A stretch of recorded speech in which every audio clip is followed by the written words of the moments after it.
Keluar aja, oi. Oi.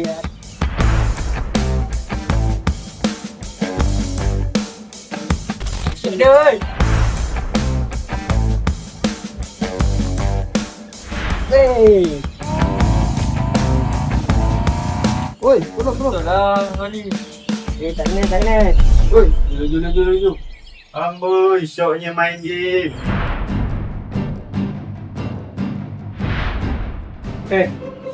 Ya Ustaz, main sekali Ustaz dengan Ustaz ni. Tak nak lah Ustaz nak pergi solat ni. Korang tak solat lagi ke?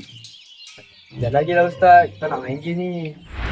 Apalah nak jadi dengan dia orang ni. Mana kawan korang lagi seorang? Tu kat tepi tu tengah buat live. Cek screen guys, cek screen.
Lama betul kita buat live. Betul lah apa lo, kata aku tengah naik. Aduh. Letak pun kau lagi.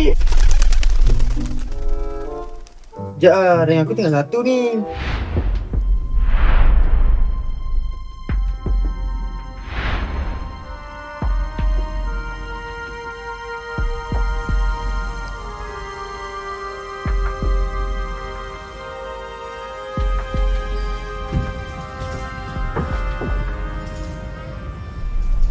Korang pernah tak rasa hidup ni penat, kau rasa lupakan diri je?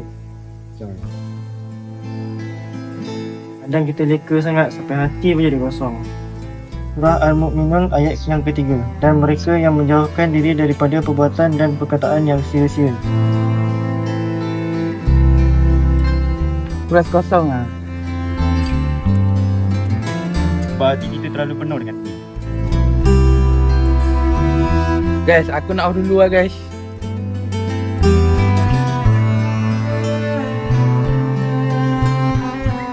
Dunia ni bukan untuk ditinggalkan, tapi jangan sampai dunia buat kita tinggalkan Allah.